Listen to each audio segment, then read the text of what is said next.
Yo bo welcome murakaza neza kuri Kigali Box TV1 hamwe na Kabos P. Kuri uyu munsi rero nkuko mubizi nabamenyereje kubatwara no mu cyaro hahandi hasi. Bese abanyakigali namwe nabemereye kuzajya mbakura hano mu mujyi wa Kigali nkabamanura nkabashyitsa hasi mu cyaro mukareba ibintu bigiye biberayo. Niyo mpamvu mbabwiye ngo muze mukurikire hano kuri Kigali Box TV, mukurikire ibiganiro byo muri kiriya cyaro cyacu twa twagiye duturukamo. Nubwo dushika benshi hano mu mujyi tukakibagiza nkuko mwagiye mubibona abantu benshi bagenda babikora, ariko namwe abanyakigali umunsi umwe nzabatamaza. Gusa reka mbanze abanyacyaro mbereke ngo babayeho gute nutwe dushya tuba mu cyaro hepfiriya iwacu. Mbere ko dutangira rero banzu kande subscribe, like ndetse utere na comment kugira ngo uzajye ubona ibiganiro byacu buri munsi ko bwije nuko bukeye. Uyu munsi rero bafite akantu keza cyane, akantu mwese mugomba kubanza mukamenya. Wakibazo ngo nakahe, wakibazo ngo nagaki. Mbere yuko nkakubwira banzu urebe ino foto urahita ukabona. Ndakeka wakamenye. Niba utanakamenye reka nkumara impungenge. Abantu benshi dukunda kukita igihirigiti, utakisigira igiti ukita igitogotogo.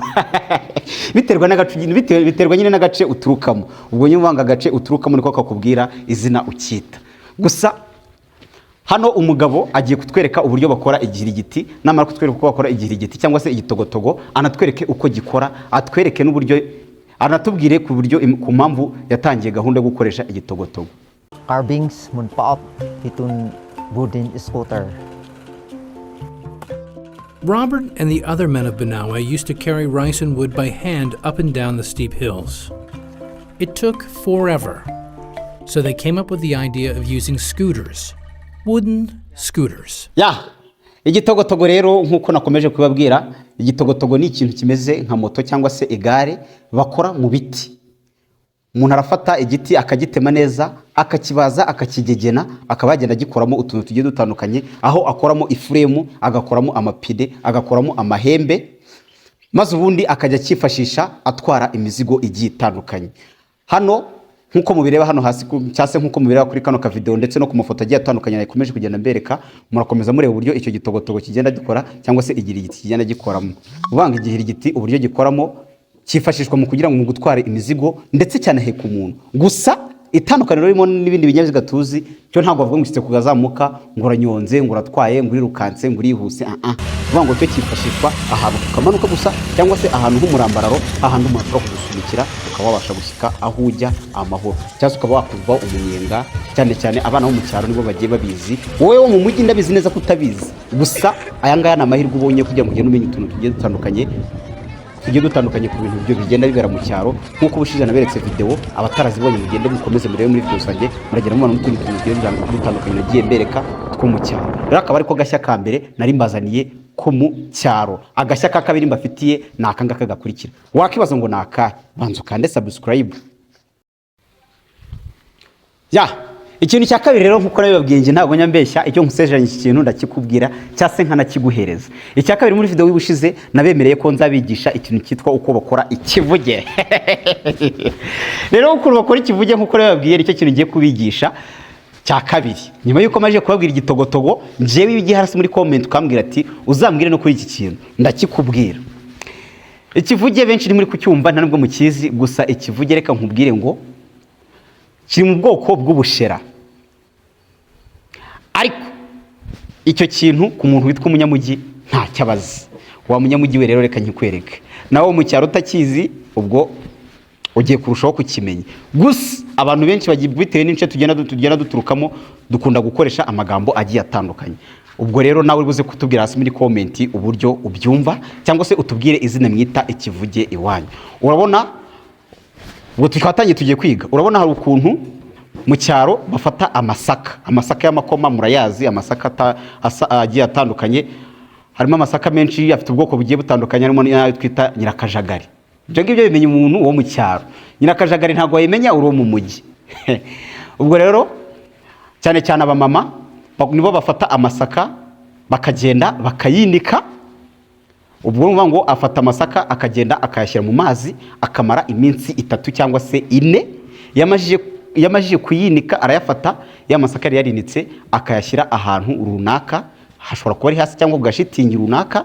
Yamara kurashyirayo ayo masaka ye akayatwikira, hagacaho nk'umunsi umwe agafata ibirere cyangwa se ibishwangara, ubwo numva ngo ni amakoma aba yarumye y'imibyare. Wa mwana wo mu mujyi dukomeje kumugurisha n'amakoma n'imibyare nabyo ntabyo azi, uzumva atabizi azambwire nabwo mbimwigishe muri comment ibyo ari byo.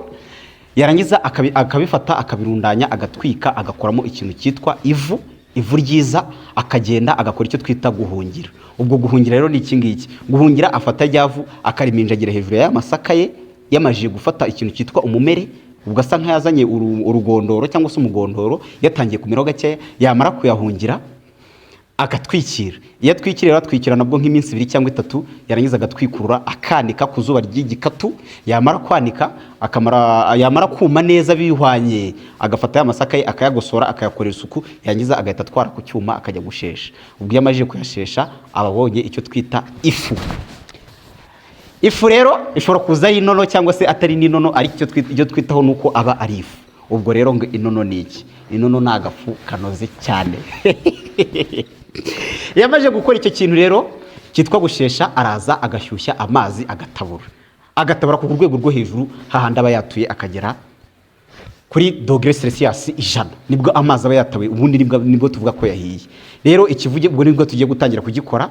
Twamaje ko nakafite ifu, afite n'amazi yatabuye bya nyabyo byeruye. Ikiba gikurikiyeho ni iki ngiki rero, yamaje gutabura ya mazi ye, afata amazi makeya agafata ifu agashyira muri ya mazi ashyushye cyane, akavugira cyane, agakoroga bya nyabyo kikanoga kikaba umukara, ugasanga nta tuntu tw'umweru tukirimo. Rero aka kanya akimara kuvugira bya nyabyo bigishyushye, kiriya dahaho kigifatiriye, atari yasukamo amazi ngo bihore, atangira bikoremo ubushera, kiriya dahaho bwa mbere akimara kuvugira nicyo twita ikivugira. Ndakeka umaje gusobanukirwa rero. Ubwo ngubwo ni ukuvuga ngo ni wikomeza kugenda uryoherwa n'ubuzima bwo mu cyaro, ubyandike hasi muri comment, ndetse n'ikindi ntakubwiyeho wumva ushaka kuzamenya nacyo kinyandikira muri comment. Ni ibintu byinshi bigiye bitandukanye, nababwiye ngo mu cyaro haberamo udushya tugiye dutandukanye pe.